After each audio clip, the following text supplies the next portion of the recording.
100 years of history.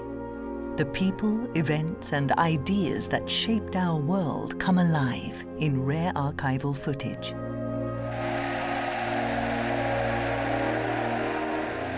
This is a century on film.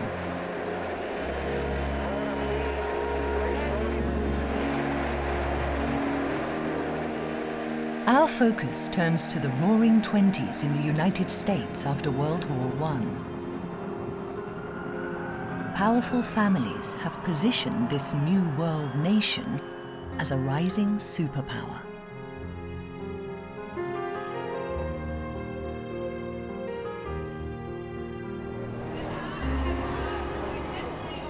Every December in New York, the lights of a world-famous Christmas tree are illuminated.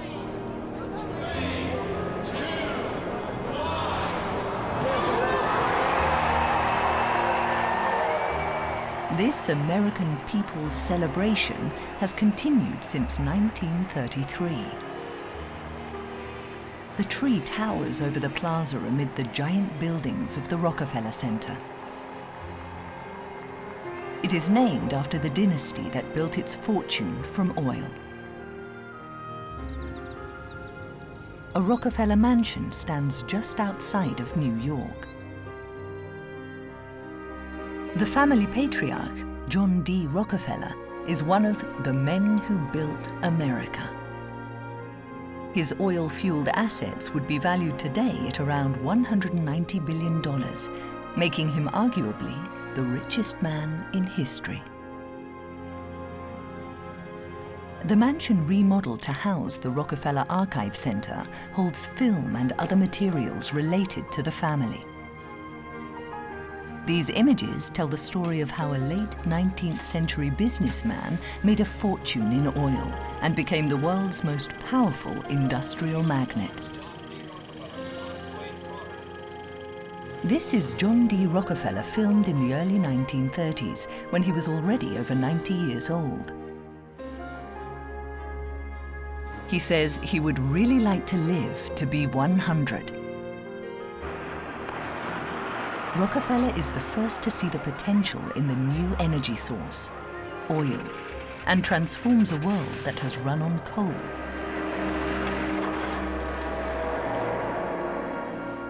He is described as evil for the ways in which he crushes business rivals. In home movies, however, he is the doting grandfather, surrounded by children and grandchildren.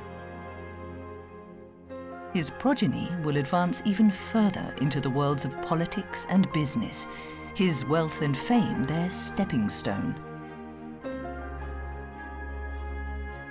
One goes on to head the world's largest charitable foundation, and another becomes Vice President of the United States. One becomes a US state governor, and yet another heads one of the world's leading banks.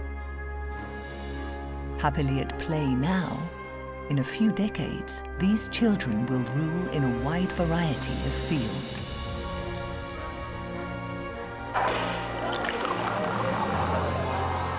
Following the end of World War I, the 1920s are a time of unprecedented prosperity in the United States.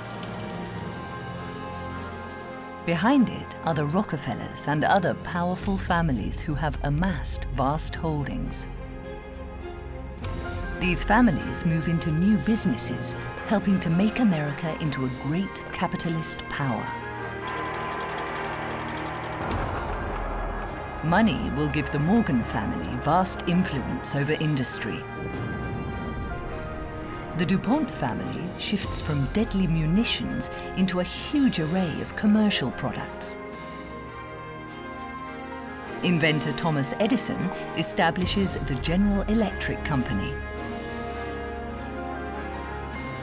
Auto magnate Henry Ford pioneers mass production. But when the sky is the limit to prosperity, it is also a long way down. In 1929, the US enters the Great Depression. The capitalist behemoth that engulfs the globe today is rearing its young head.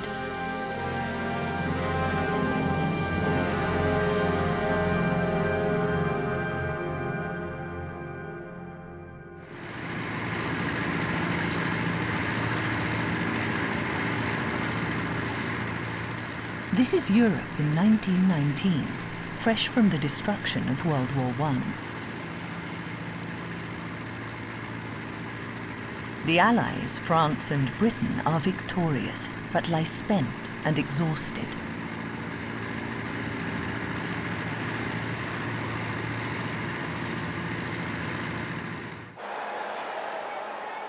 The United States sees no fighting at home and greets its returning soldiers with victory parades, one after the next. After it assists the Allies to victory, the US leaps to world leadership status based on its economic and industrial might. In Paris, the peace conference to decide on matters such as reparations to be paid by the defeated Germany is getting underway. The American President Woodrow Wilson arrives to a rapturous welcome. But the real leadership comes from an American banking enterprise, J.P. Morgan. Against Wilson's wishes, J.P. Morgan influences the conference to impose heavy reparations on Germany. Of key importance to the House of Morgan is the repayment of US loans to the other allies. The Morgans are said to wield more influence than the American president himself.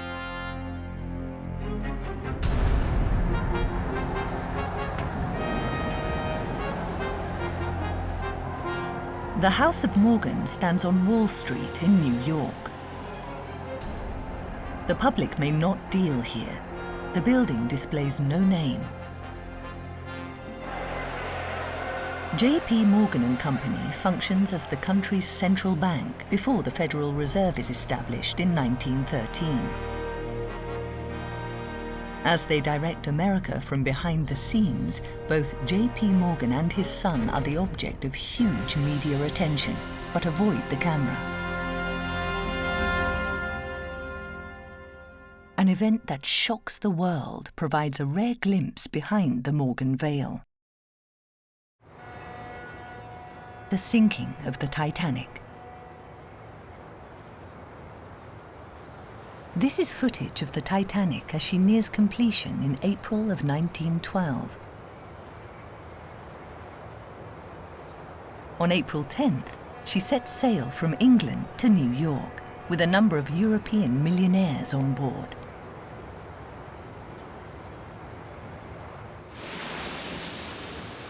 Then, 4 days later,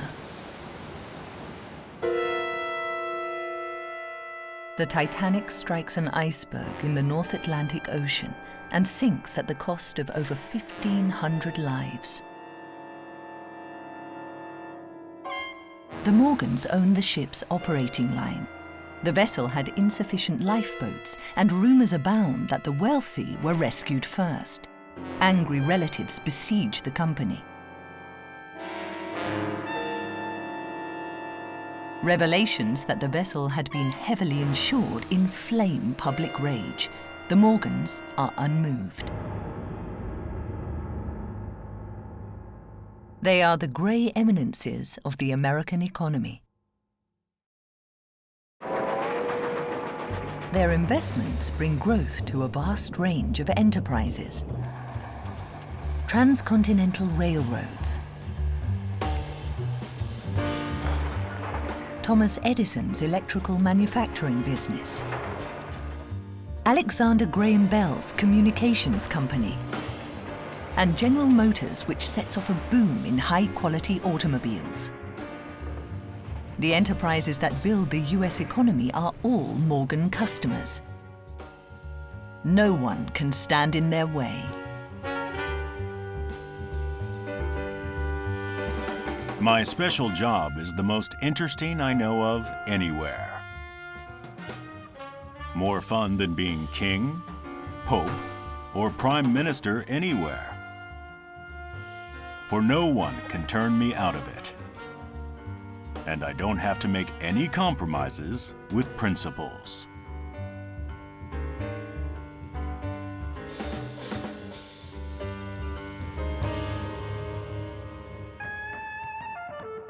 Attracted by this unprecedented wealth, money and people flow into the United States from all over the world.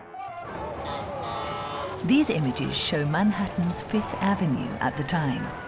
The world's top brands share the street with the mansions of the very wealthy.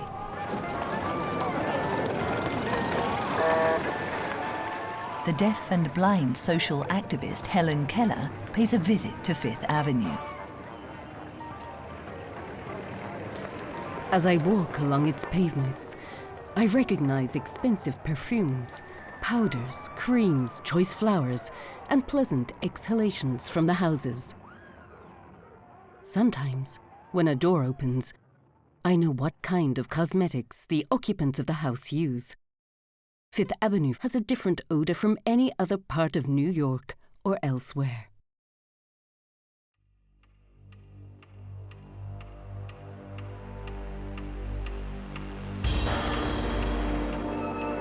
Competition to build the tallest skyscraper begins. The automaker Chrysler's building rises 319 meters, a world record. Former General Motors executives respond with the Empire State Building. Complete with a 62-meter pinnacle on the roof, it leaves its rival far behind.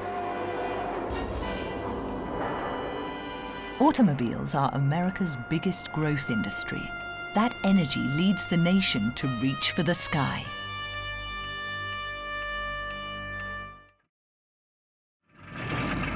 Technical innovations reduce the price of American automobiles by 2/3 over 10 years, making them affordable to the masses. Registered vehicles rise 8-fold. Roads are built or improved across the country, and gas stations become commonplace.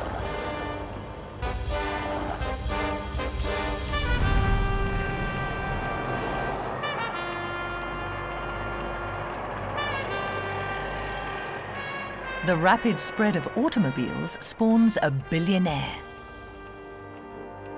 This is John D. Rockefeller. In 1924, he stands well above J.P. Morgan Jr. and Henry Ford in the first list of America's richest men. To the media of the time, he is a superstar, getting more coverage than the president.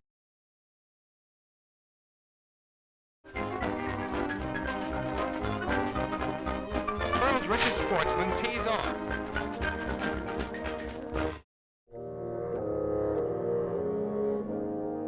The people hang on his every move. Rockefeller makes it a habit to give a coin to everyone he meets.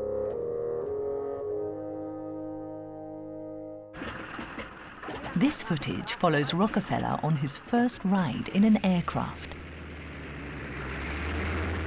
My first time. Bless you. Many thanks. Yes, sir. Don't you give her a dime, Mr. Rockefeller? Oh, please. Go ahead. Thank you, sir. Thank you very much. Bless you. Bless you. Thank you. Take off. It may only be a nickel, but don't forget this transaction. This is a whole year's interest on $1. In the mid-19th century, large quantities of oil are discovered in the countryside near the Great Lakes. These are later images of that oil field. Seep oil coming out of the ground had been known for centuries, but this is the first significant discovery in the United States. Men dreaming of quick riches converge around the oil field, drilling all over the area.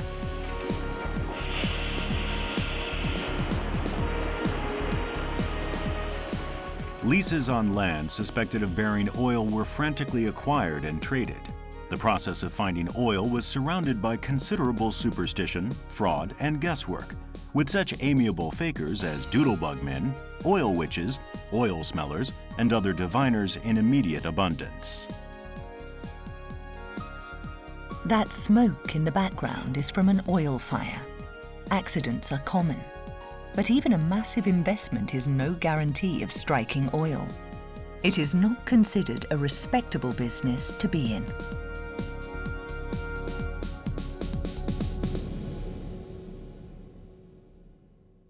But Rockefeller has a different idea. He stays out of exploration and starts purchasing the oil others have found, refining it, and selling it on. He employs the best scientists and develops technology to refine oil of any level of impurity. To emphasize that his products set the world standard, he names his company Standard Oil. His ideas for reducing expenses are revolutionary. In return for high-volume loads, he is able to negotiate much lower freight rates with railroad companies.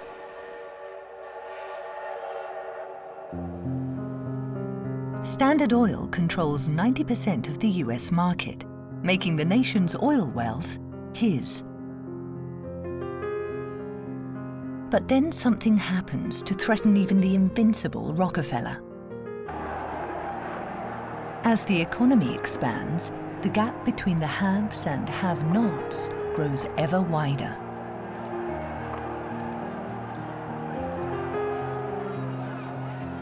Partly inspired by workers' movements in Europe, demonstrations break out across the United States as well. 9,000 workers go on strike at Rockefeller-owned mines in Colorado.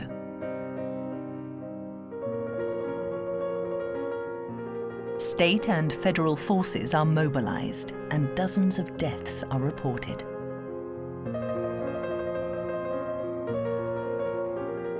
One of the Rockefellers' harshest critics over this event is the social activist Helen Keller. Helen Keller meets automaker Henry Ford. She touches his face to read his lips. Keller meets with industrialists to press for better conditions for their workers.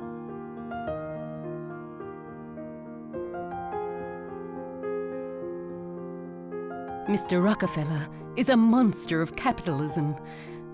He gives charity in the same breath he permits the helpless workmen, their wives and children, to be shut down.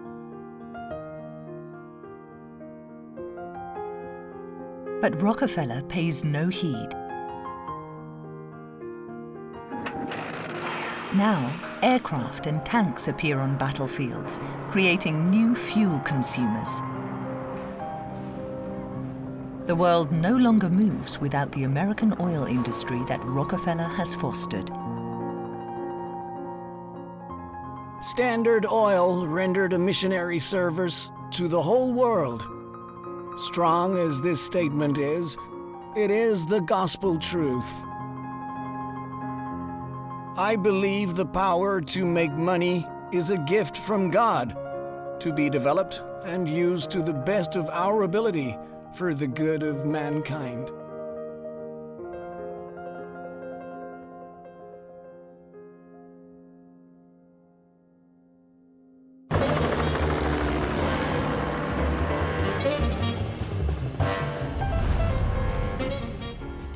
The allure of American prosperity draws people in from around the world.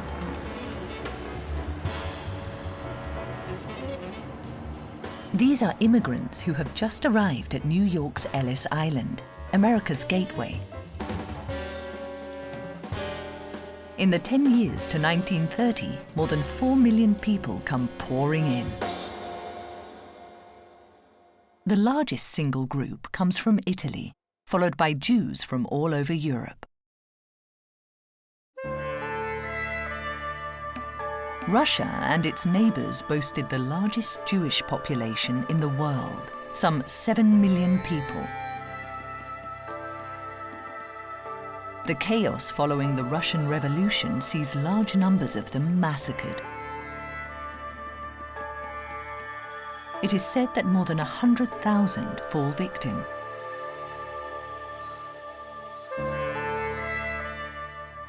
These fugitives from persecution seek a new life in the United States. Among these Jewish immigrants is Max Factor, who will create a world-famous cosmetics company. A cosmetician to Russian aristocrats, he makes the difficult decision to move his wife and family to America.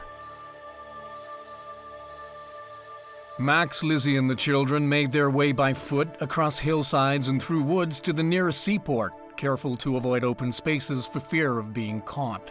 At the sight of anyone suspicious, Max covered the children with a blanket of leaves. He could sign his name, and that was it. It should be left for his children to translate for him. The world's largest Jewish community has now moved from Russia to New York. Jewish ability now joins the power of the great families to give America new impetus. As they seek a niche to fill, enterprising eyes fall on a brand new industry: motion pictures. Most films in these days center on news. Jewish entrepreneurs establish movie companies that will draw audiences with entertainment. Here, a new character stands in their way. The king of inventors, Thomas Edison. His portfolio of movie camera and projection equipment patents allows him to seek licensing fees for a large chunk of the motion picture business. Those who are not prompt with payment find themselves the subject of a lawsuit. Edison is a classic American conservative, a Protestant who holds diligence a prime virtue. He also privately expresses distinctly biased views about Jews.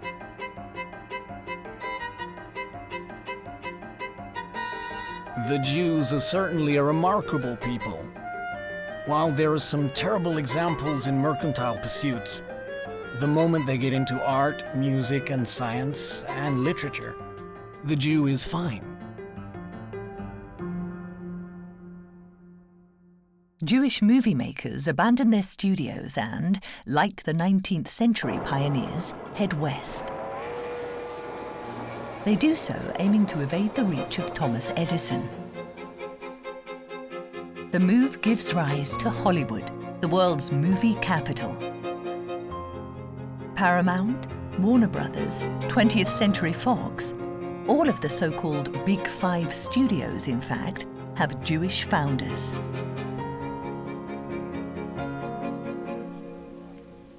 This is the recording of a talkie developed by Warner Brothers in 1926.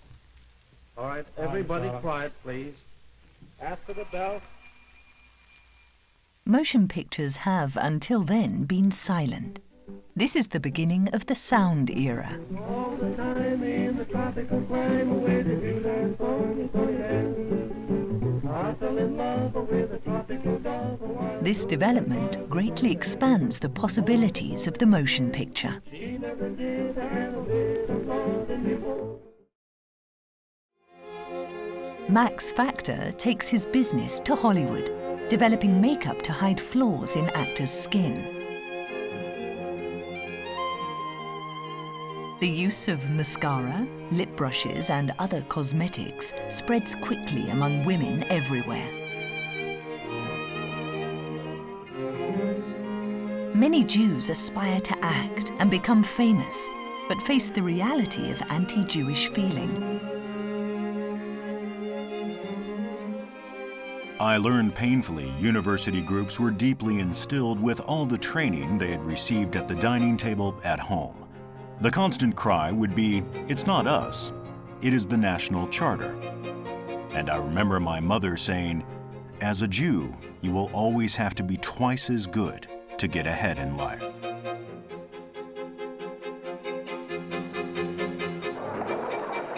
The motion picture production begun by Jewish immigrants grows into a major American industry, renowned throughout the world.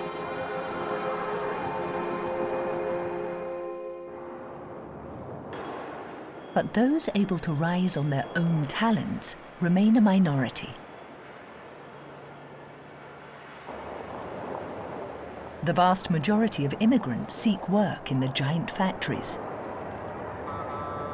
These men are heading for work at a Ford plant on the outskirts of Detroit. The Ford plant pays twice the going wage, attracting more than 5,000 immigrants per year.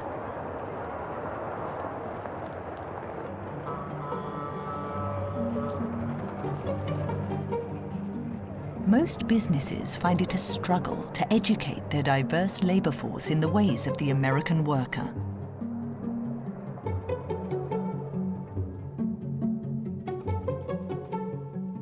This footage comes from a school set up in the Ford plant to teach basic English.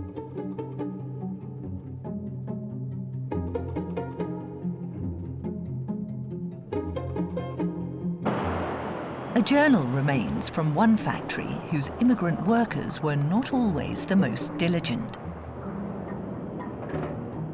Molders all agreed to quit work and went to the beach. Edward Rudder offered drinking.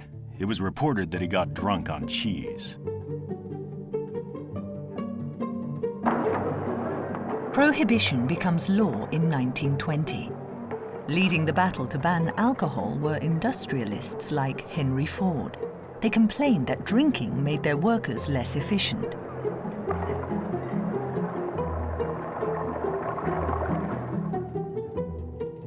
Along with Ford, his friend the inventor Edison was also in favor of prohibition.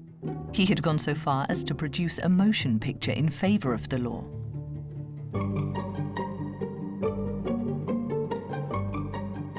In the film, prohibitionist suffragettes attack an illegal speakeasy bar.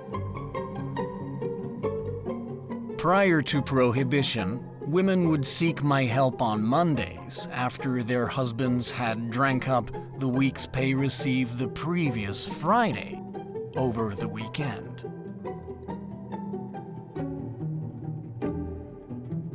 During Prohibition, such incidents ceased.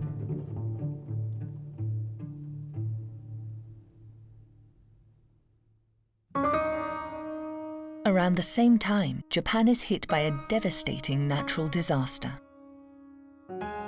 This is footage from September of 1923, right after a huge earthquake in the Tokyo area.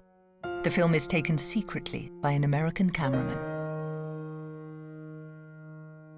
The US government sends 17 battleships and other vessels based in Asia to Japan and implements a major disaster assistance program. Wall Street baron J.P. Morgan Jr. also reaches out, underwriting $150 million in Japanese government disaster recovery bonds, worth $2 billion in today's money.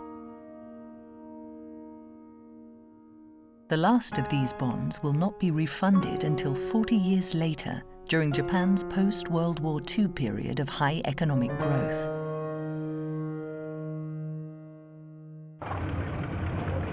No longer satisfied with America's domestic market, the Power families now go in search of natural resources and markets around the world. When in his 70s, oil baron John D. Rockefeller cedes control of his empire to his son, John D. Rockefeller Jr. Jr., as he is known, actively adopts his family's ideal. World peace through trade. The spread of free trade is to bring peace to the world. The activities of the philanthropic Rockefeller Foundation, established with the family's vast wealth, also become a means of furthering capitalism. the foundation aims at raising living standards in the developing world. Junior visits Korea, then under Japanese rule. He meets with Makoto Saito, the Governor General of Korea, and they discuss how to raise standards of medical treatment in Japan. He visits Beijing for the opening of a Rockefeller-funded medical complex, which offers the best medical care and education in China at that time.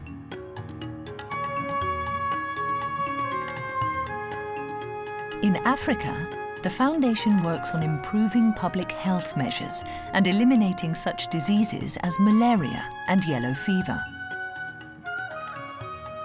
A suitable work environment will increase production, employ local people, and expand markets. It is a grand plan to spread capitalism around the world.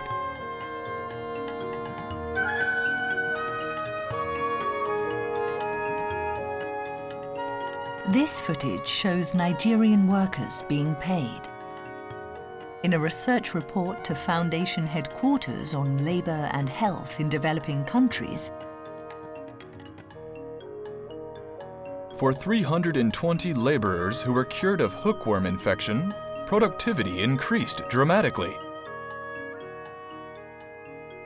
Each laborer was paid less per unit of work, but was able to work harder and longer.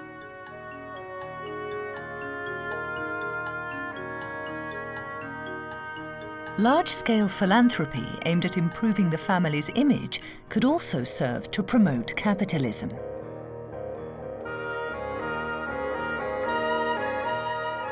Junior is one of the most resourceful spenders of money in the world.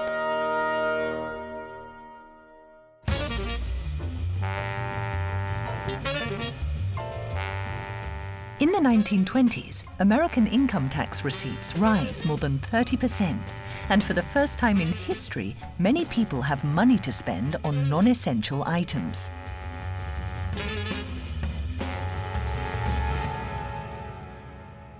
Rayon has a texture similar to silk. Low-cost, mass-produced synthetics brighten up women's wardrobes. Cellophane is an improvement on plain wrapping paper.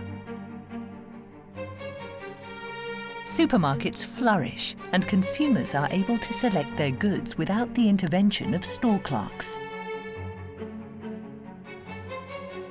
One great dynasty that implements this kind of mass production is the DuPonts.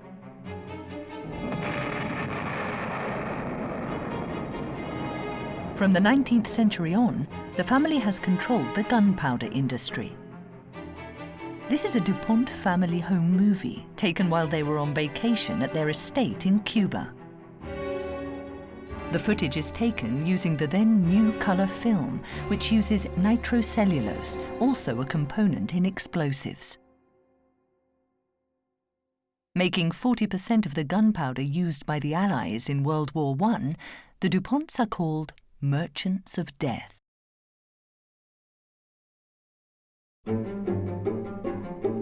From the materials used in their main products, they go on to develop new materials such as composite rubber and plastic. But what sells best of all are nylon stockings. Nylons are even more profitable than explosives. Each new product stirs ever greater consumer demand.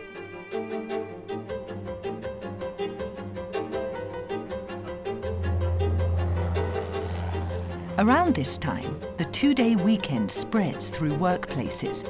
This sparks an unprecedented travel boom.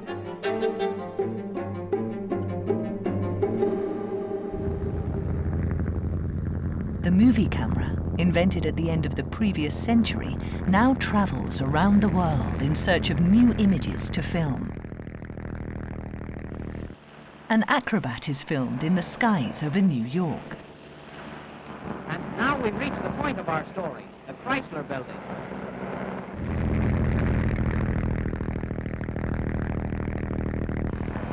Better keep your window shades down, folks, with birds like this around. One good turn deserves another.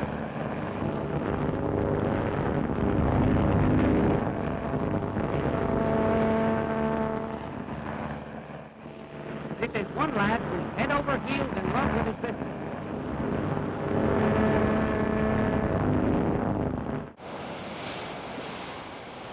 A movie camera is fixed to the hull of a submarine as it negotiates the waves.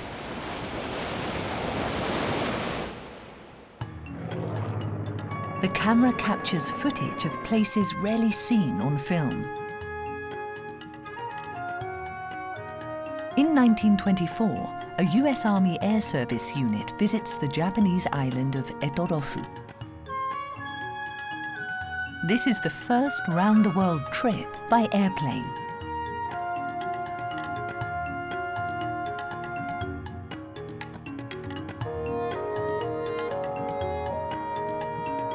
The islanders take the day off to welcome the aviators, the first white men many have ever seen.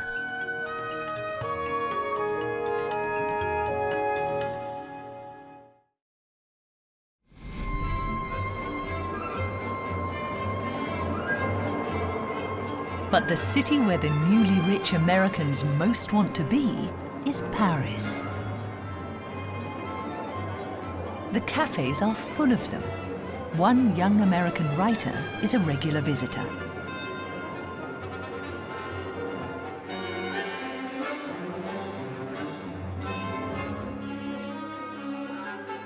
F. Scott Fitzgerald portrays the wealth and glitter of the Jazz Age in such books as The Great Gatsby.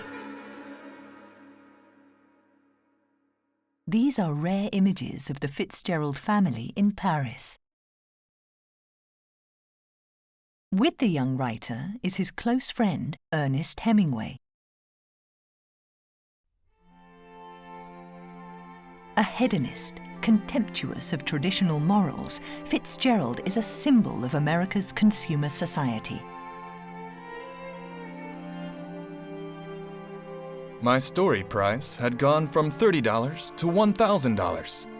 The compensation of a very early success is a conviction that life is a romantic matter. When the primary objects of love and money could be taken for granted, but never again as during that all too short period, when the fulfilled future and the wistful past were mingled in a single gorgeous moment, when life was literally a dream. This is rare footage of a rehearsal by the legendary Ballet Russe, a company with a devoted following among Americans in Paris. Their dance, criticized at the time as being too avant-garde, is considered the source of modern ballet.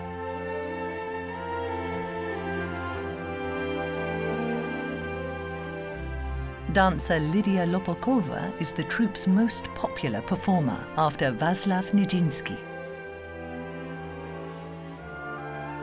She attracts the affections of an English economist, the famous John Maynard Keynes, and the couple marry. In my bath today, I considered your virtues, how great they were.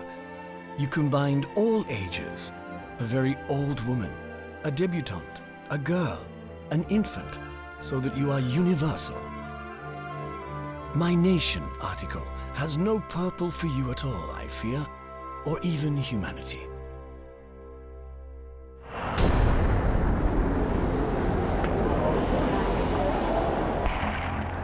Early in 1929, the American boom still knows no bounds.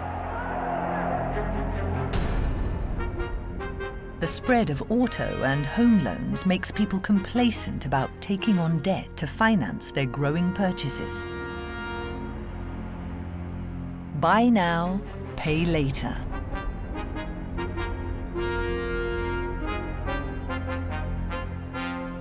Buying on margin takes off, and people purchase stock with borrowed money after making a small down payment.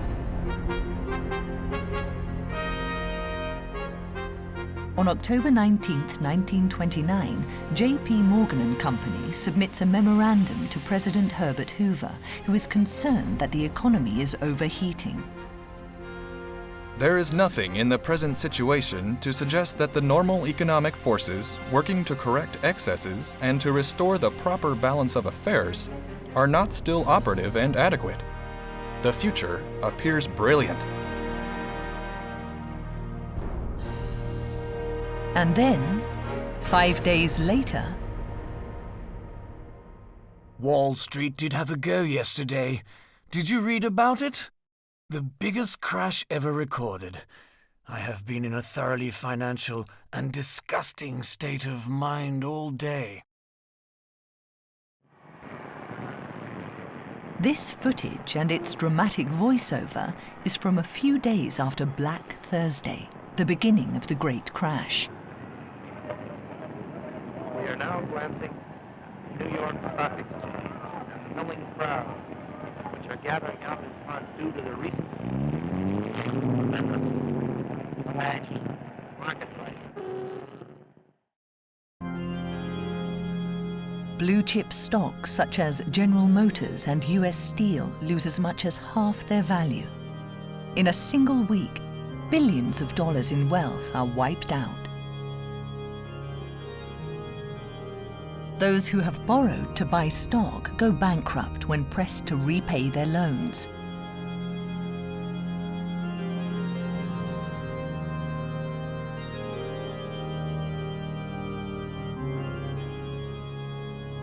John D. Rockefeller has this message for those left in despair by the crash. Depressions have come and gone. Prosperity has always returned and will again.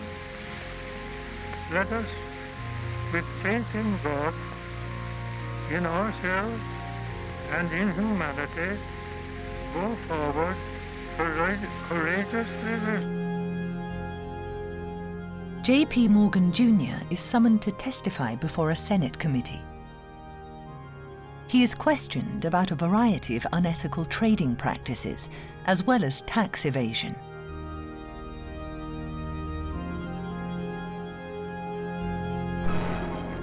The scenes we saw in the financial crisis of 2008 have also played out before, in 1933. The annual announcement of taxes paid for the calendar year 1931 was 0.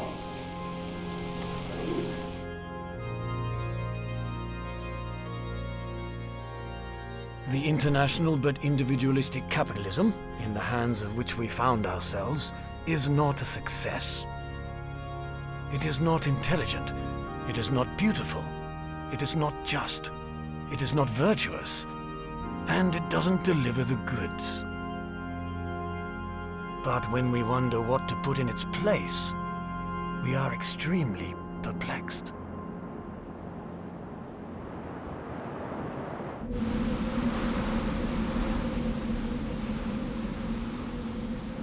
And for an America already sunk in the abyss, another tragedy awaits. In the 1930s, drought afflicts the rich agricultural lands of the Midwest, turning the region into a dust bowl.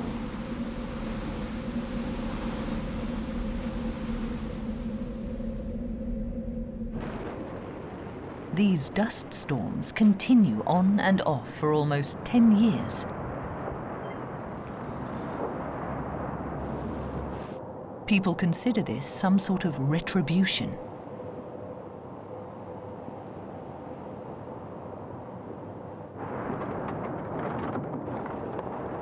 Abandoning their farms, they head west.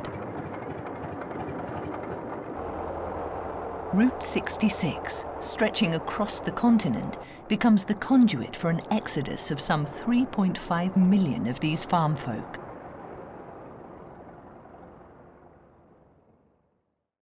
They scampered about, looking for work, and the highways were streams of people, and the ditch banks were lines of people.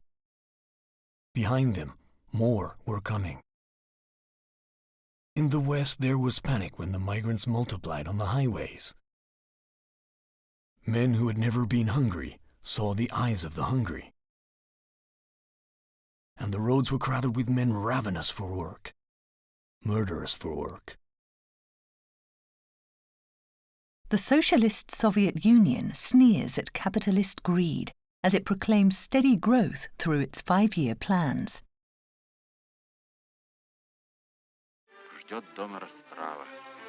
This is from a Soviet propaganda film of the day, using American footage. Это их отцы рабочие. Построили самые лучшие автомашины, самые высокие небоскребы. Половину мирового урожая зерна собирала Америка. А они без хлеба. Это в годы депрессии фермеры лишены средств на тракторы. Что такое? Не перепутали страницы века. Полон анархии, мир капитализма.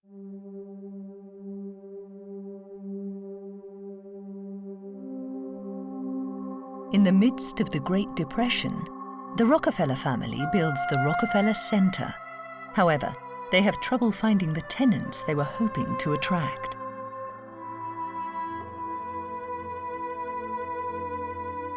Even though the project is losing money, John D. Rockefeller Jr. continues with construction to show the world that capitalism is still going strong. It is also a monumental embodiment in concrete of the Rockefeller ideal: world peace through trade. The construction gives work to more than 70,000 people. Thankful to have paid work, the workers pool their money to erect a smaller version of the now traditional massive Christmas tree in Rockefeller Square.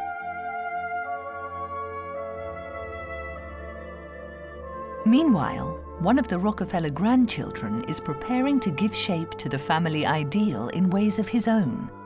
John D. Rockefeller's youngest grandchild takes over the family business and plans to construct the world's biggest building complex, comprising 2 massive towers near Wall Street.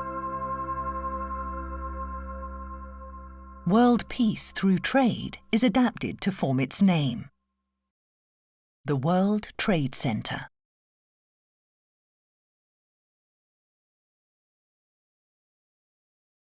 These are the very buildings whose violent destruction in 2001 sent the world hurtling into the 21st century.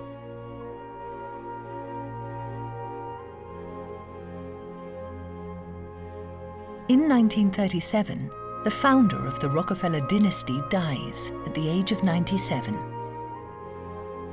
He only just misses his target of 100 years.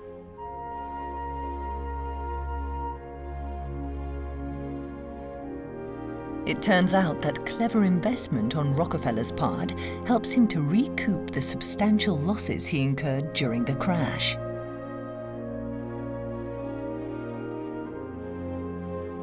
As he lays dying, automaker Henry Ford pays him a visit. "Goodbye. I'll see you in heaven," says Rockefeller. To which Ford replies, "You will if you get in." The wake of the crash in the United States quickly engulfs Europe.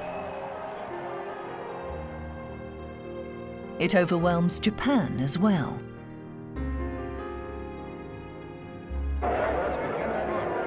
Disillusionment with capitalism spreads. In a demonstration by French workers, 30,000 people filled the Place de la Concorde. "This is war. Fascism or socialism would be better," they shout.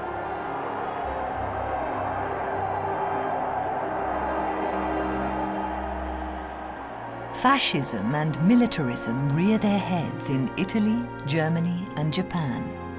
Seeking more resources and bigger markets, they proceed with territorial expansion. The world is a powder keg, ready to explode. Sensing the approach of war, the DuPont family returns to the manufacture of explosives.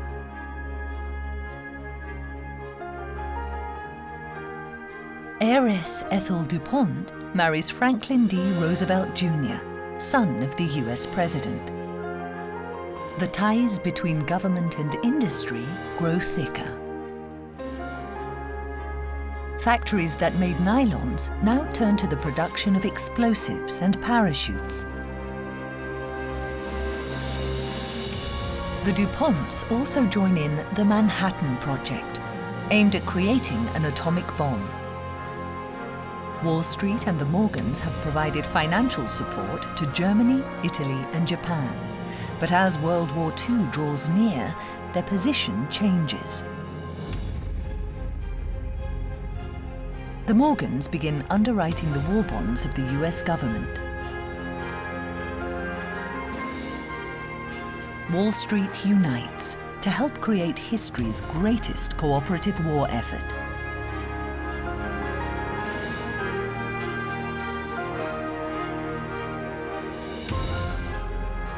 The youth of America heads for the battlefield. As capitalism sways on its foundations, America enters into the long war to preserve it from fascism and then socialism.